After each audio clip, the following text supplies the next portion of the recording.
He had fired people for less, for a crooked tie, for arriving 30 seconds late, for laughing too loudly in a corridor outside his office.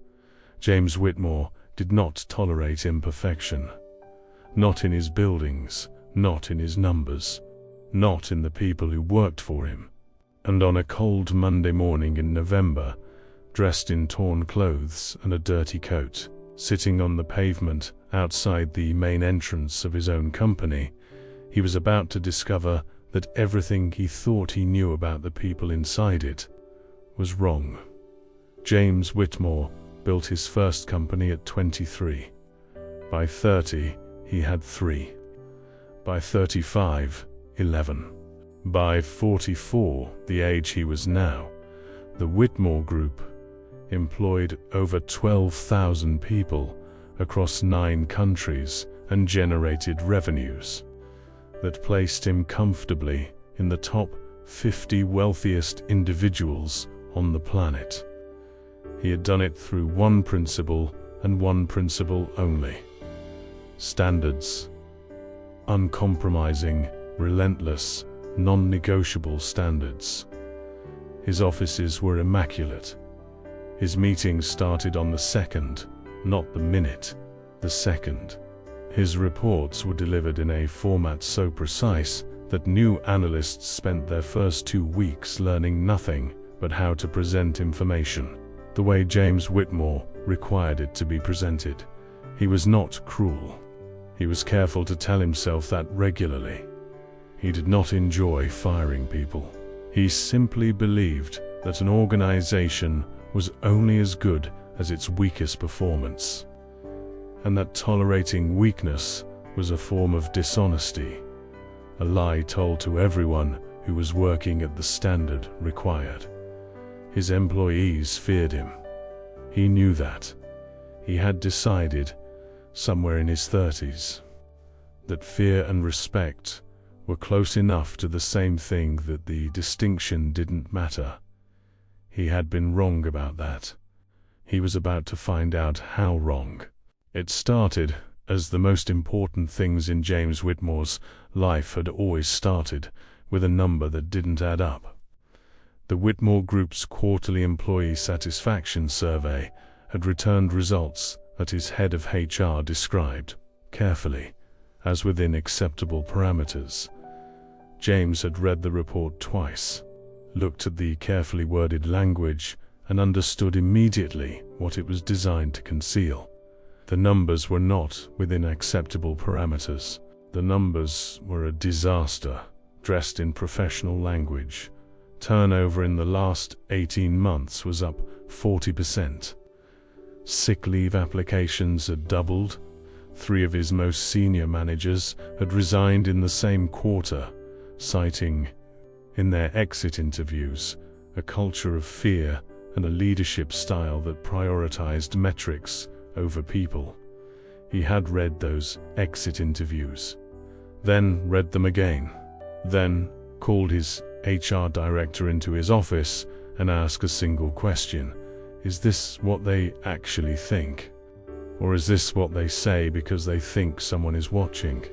His HR director, a careful, experienced woman named Patricia, who had worked for him for 9 years, looked at him for a moment before answering. "Both," she said, "and that should worry you more than either one separately." He dismissed her and sat alone in his office for a long time. He had built something extraordinary. He had also, apparently, built something that 12,000 people were quietly trying to escape. The question, the only question that mattered, was whether that was because of the company or because of him. He told no one, not his board, not his executive team, not Patricia, who would have strongly advised against it, not his personal assistant Marcus, who would have found 17 logistical complications before James had finished explaining the idea. He told no one because the moment he told someone, it became a managed exercise, a controlled experiment with people briefed to perform correctly. and James Whitmore had spent his entire career being shown the performance. He wanted to see the reality. He had a contact, a former intelligence operative, who now ran a discreet security consultancy, who could supply what he needed.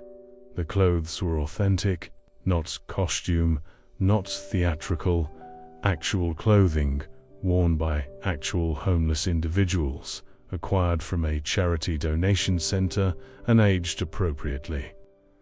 The coat was heavy and stained. The shoes were worn through at one heel.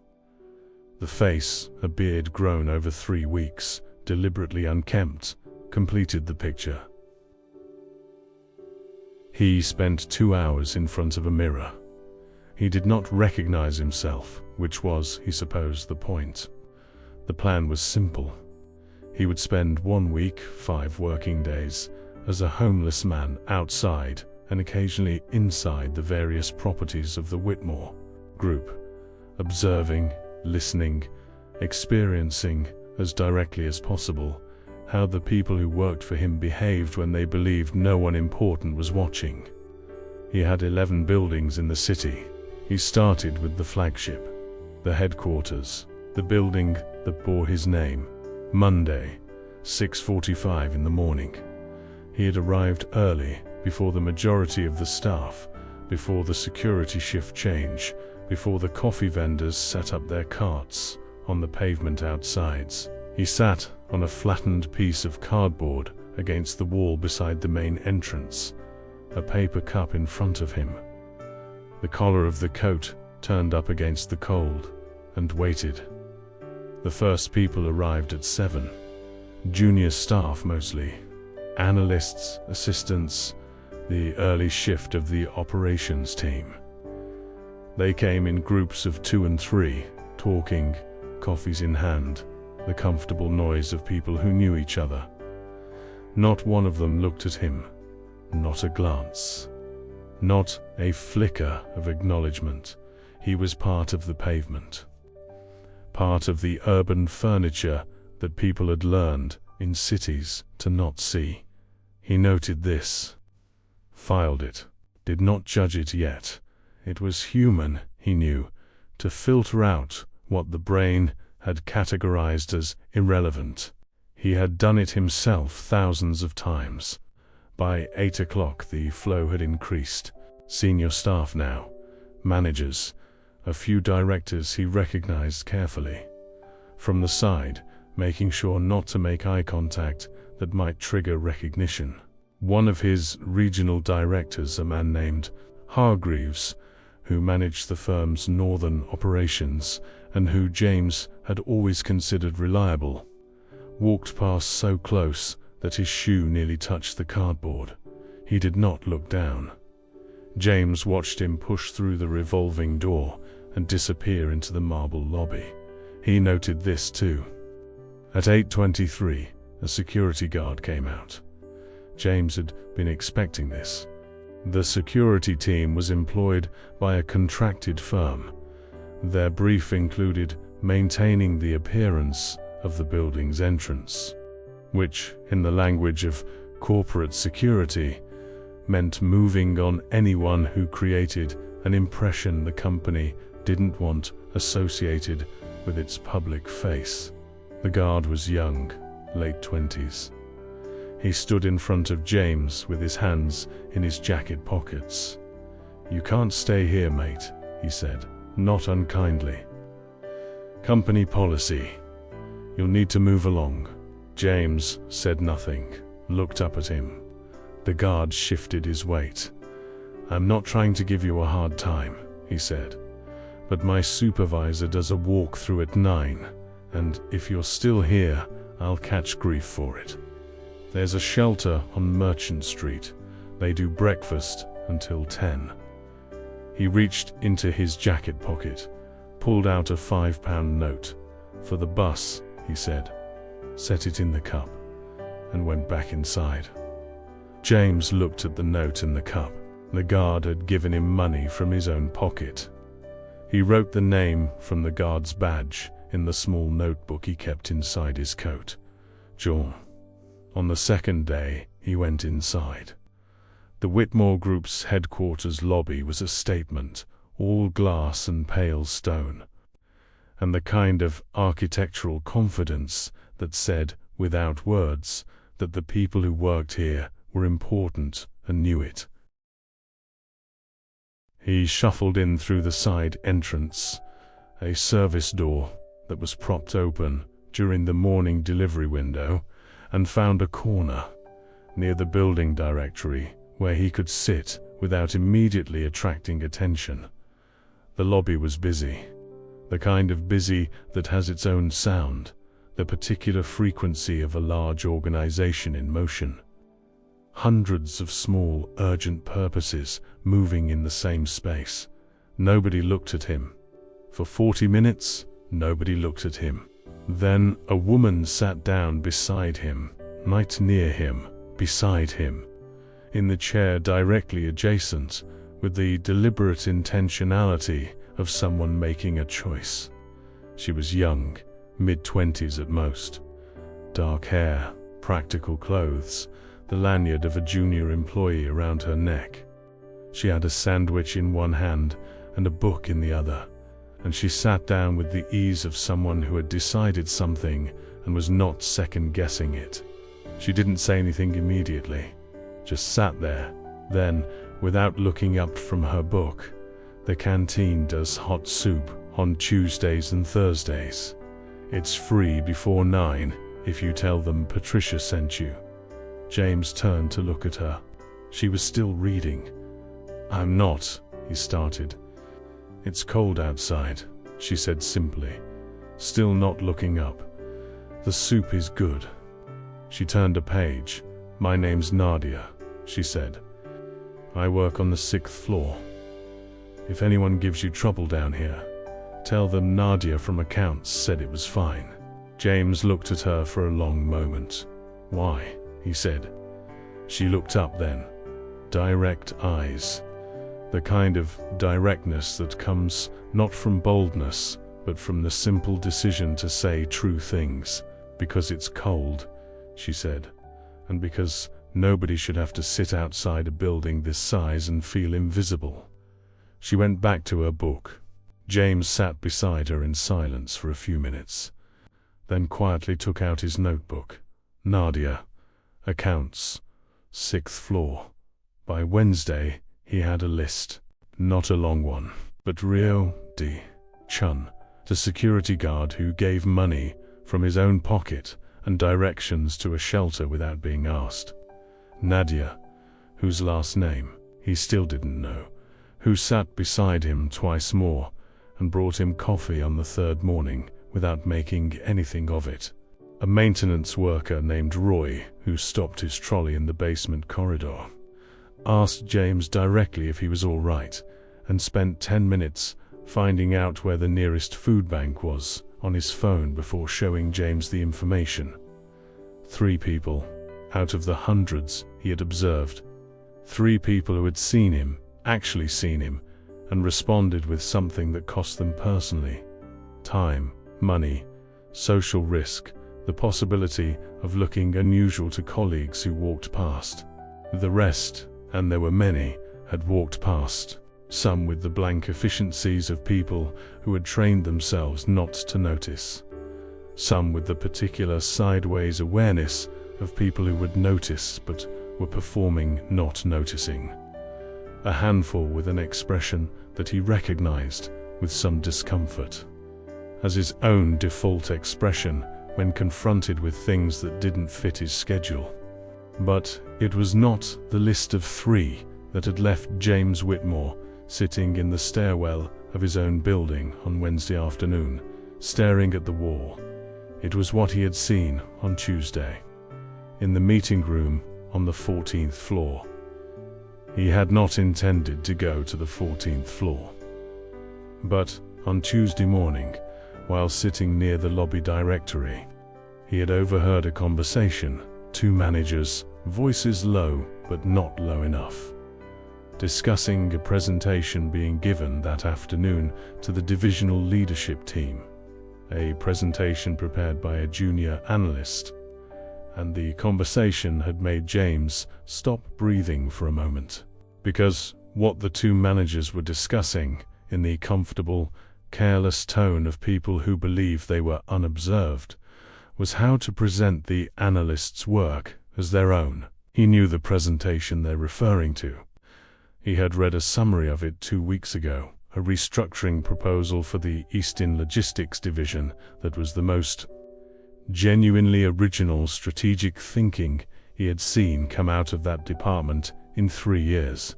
Sharp, well-evidenced, potentially worth tens of millions in efficiency gains. He had asked at the time who had prepared it. His assistant had told him it came from the divisional team. He had not asked further. Now he understood why the answer had been so vague. He found a way to the 14th floor through the service stairs, still in his coat, still unrecognized, and positioned himself outside the glass-walled meeting room where the presentation was taking place. He could see everything. The two managers presenting the slides. He recognized them, the original slides, with only the names changed, the divisional leadership team watching.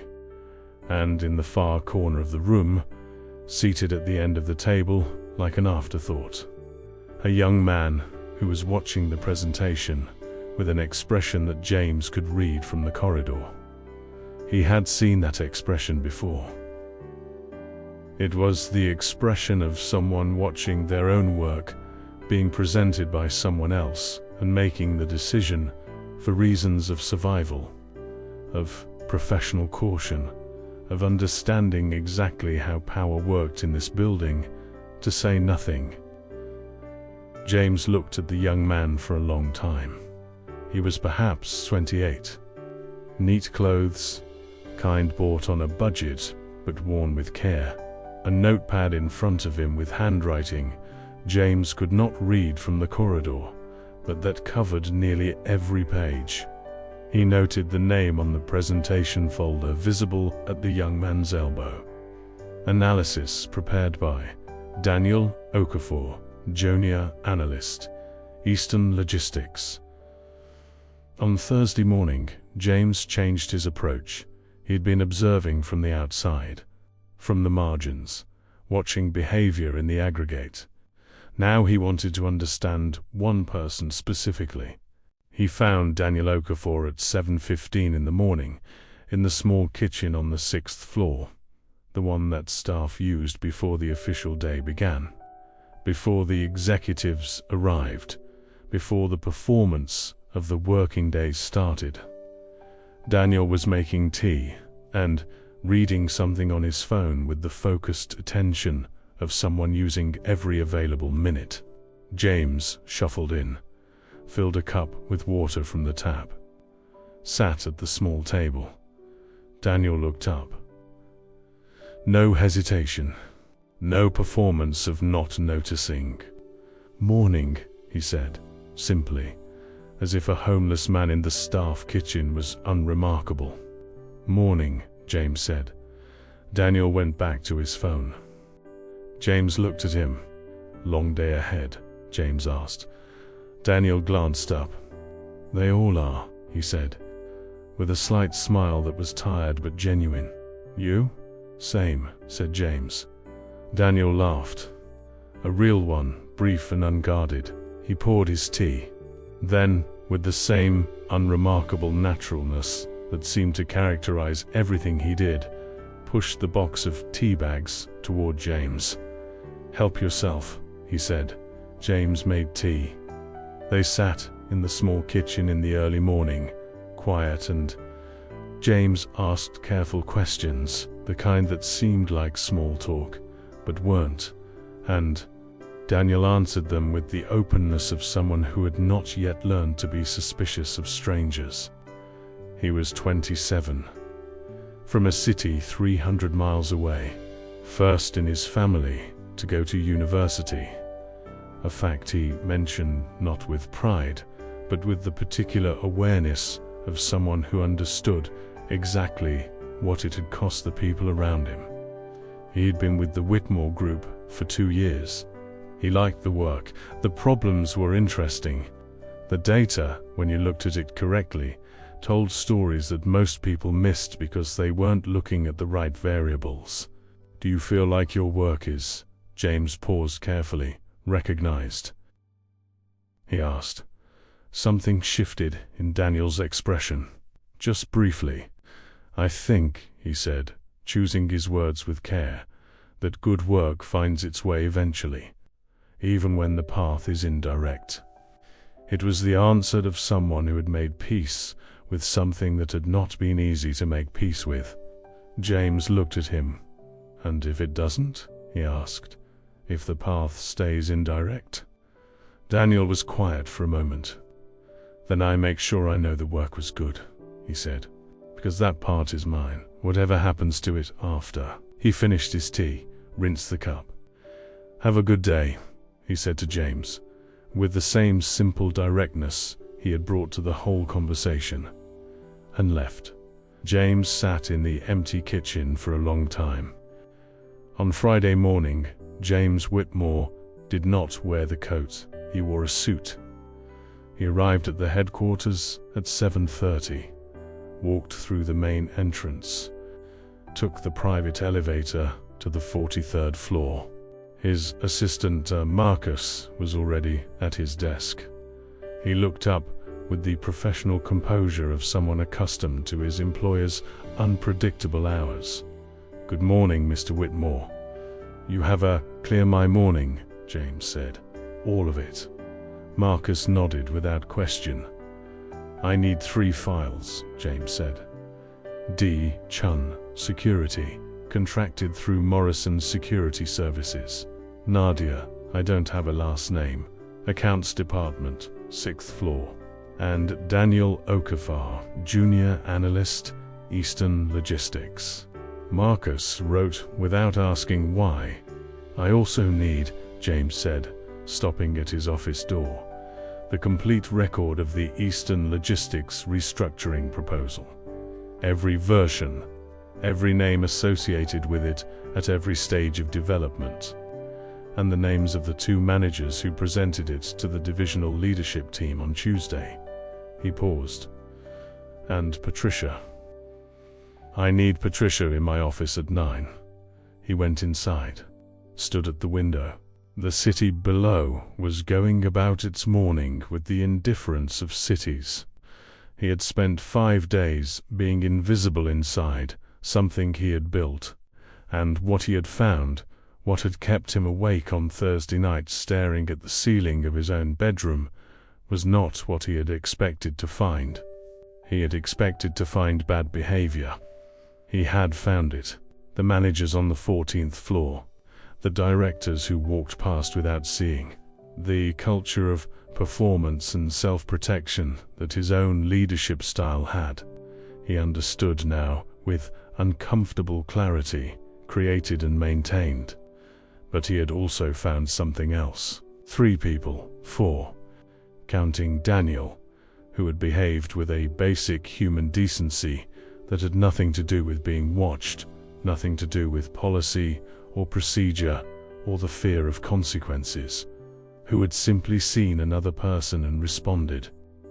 In a building of hundreds, 4 people, and he was sitting in his office, trying to decide whether that number made him hopeful or devastated.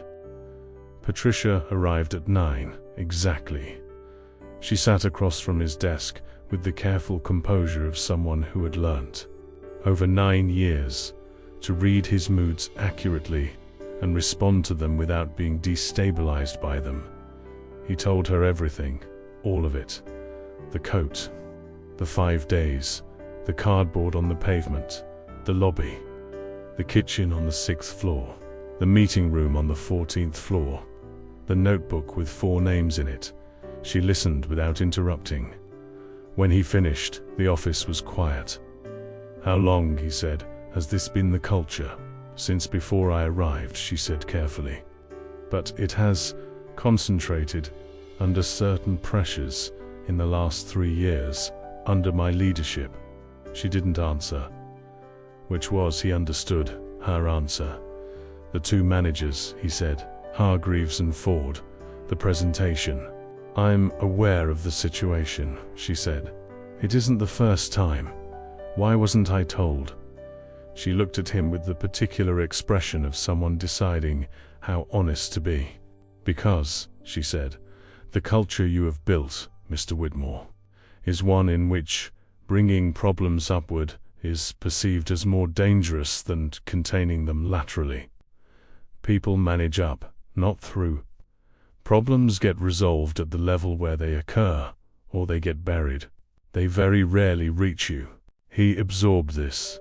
And Daniel Okafor, he said. Exceptional, she said, without hesitation.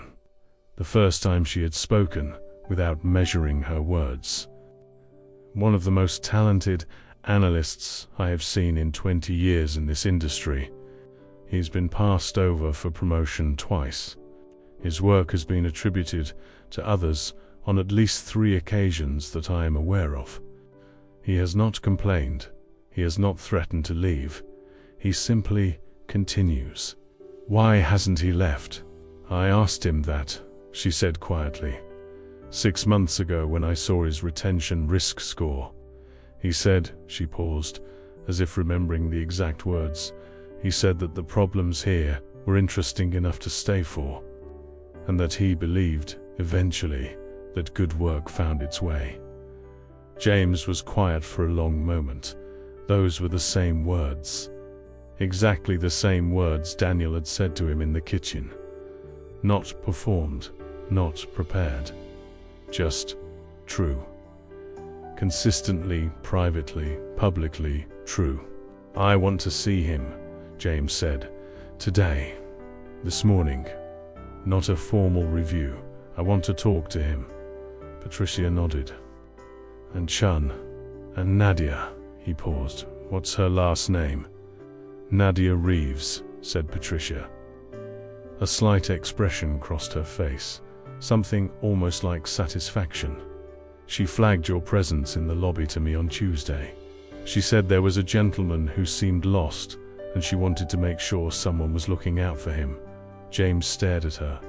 She reported it. She wanted to make sure you were all right, Patricia said simply. She didn't know who you were. She just wanted to make sure someone was looking out for you. The office was very quiet. James Whitmore looked out at the city for a long time. Daniel Okafor arrived at James's office at 10:15. He was shown in by Marcus, who had given him no information beyond the fact that Mr. Whitmore wanted to speak with him. He walked in with the composed wariness of someone who has learned that unexpected summons to the top floor are rarely good news. He sat down, and then he looked at James Whitmore properly, for the first time. James watched the recognition happen. It was subtle. Daniel was too controlled for it to be dramatic. A slight widening of the eyes, a stillness, the particular quality of someone rapidly reassessing everything they thought they knew about a situation. You were in the kitchen, Daniel said, quietly. Not a question. Yes, said James. A pause. And the lobby, Daniel said. Yes. Daniel looked at him for a long moment. Then, with a composure that James found extraordinary, How can I help you, Mr. Whitmore? James almost smiled. I've read your restructuring proposal, he said. The original, all 7 versions of it. 18 months of work. Daniel said nothing. I understand, James said carefully, that the version presented on Tuesday did not carry your name. Still nothing. But something in Daniel's expression had changed, not cracking, not angry, just present, fully present, in the way people are when something they have been carrying for a long time is finally being acknowledged. It was good work, James said. It was exceptional work. And I should have known whose it was 2 weeks ago when I first read the summary. That I didn't, that these systems in this building allowed that not to happen, is a failure of leadership, my leadership. The office was very quiet. I'm not here to offer you an apology as a transaction, James continued. I'm here because I spent 5 days in this building, watching how people behave when they believe no one important is watching. And what I found, what I need you to understand, is that the way you work, the way you treat people, the way you said what you said in the kitchen on Thursday morning. He stopped. Started again. There are 12,000 people in this organization, he said. I have been running it on the assumption that standards were the same thing as culture. They are not. Culture is what happens when no one is watching. And the culture I have built, he paused, is not the one I intended. Daniel looked at him, those direct, quiet eyes. What are you going to do about it? He asked. Not aggressive, not demanding. Just the question. Direct and real and deserving of a real answer. James looked at him. I'm going to start, he said, by doing something I should have done 18 months ago. I'm going to put your name on your work. And then I'm going to give you the resources and the authority to do more of it. And then, he paused, I'm going to learn from people like you what this organization actually needs from its leadership, rather than telling 12,000 people what I think they need from me. Daniel was quiet for a long moment. That's a significant change, he said. Yes, said James, it is. What made you do it this way? Daniel asked. The coat, the 5 days. James considered this. Because, he said, I had stopped being able to hear the truth through the normal channels, and I needed to find out if the problem was the building or the man at the top of it. And both, said James, but mostly the man at the top. Daniel looked at him for a long moment, then nodded. Once. Slowly. Then I think, he said, this could be a very different company in a year. James looked at him. I think so too, he said. If you'll help me. The changes were not dramatic. Not at first. James Whitmore did not hold a company-wide announcement, did not commission a rebrand or hire a consultant to redesign the culture in a series of workshops. He started small. He promoted Daniel Okafor to Senior Strategic Analyst, with a salary adjustment that reflected what the role had always been worth, and an explicit attribution of every piece of work Daniel had produced in 18 months. The 2 managers from the 14th floor were not fired, but they were moved, restructured, their teams redistributed in ways that removed the power they had used carelessly. D. Chun, the security guard who had given £5 from his own pocket, was offered a position with the Whitmore Group's internal security team. Better pay, better hours, direct employment rather than contracted. He accepted. Nadia Reeves was promoted to accounts manager. She cried when Patricia told her, then asked, characteristically, whether the decision was based on performance or on something else. Patricia told her it was based entirely on performance, which was true, and that Mr. Whitmore had asked her specifically to convey that the other thing had simply confirmed what the numbers already said. James began a practice he had never had before. 1 morning per month, unscheduled, he walked the building. Not the executive floors. The floors where the work actually happened. The logistics teams, the analysts, the operations staff. He brought nothing. Asked questions. Listened. It was uncomfortable at first, for him and for the people he spoke to, who were accustomed to his presence meaning something was wrong. Gradually, it became something else. A year after the 5 days in the coat, his head of HR delivered the annual satisfaction survey results. Turnover was down 31%. Sick leave applications had returned to their lowest level in 6 years. In the open comments section, which had previously been almost entirely blank, people having learned that honesty in that space was not safe. There were pages of responses. He read all of them. One, near the end, was from an anonymous junior analyst in the Eastern Division. This company changed this year.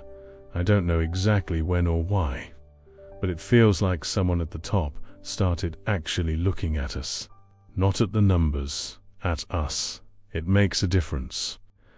It makes you want to do better work. James read it twice, put the report down, and looked out at the city for a long time. He had built an empire on the belief that standards were everything. He had learned from a man who gave him a tea bag in a kitchen at 7 in the morning that standards without humanity were just a very expensive, very efficient machine for making people feel invisible. The machine still ran, but it was learning slowly and imperfectly to see the people inside it, and sometimes that is where everything worth building actually begins.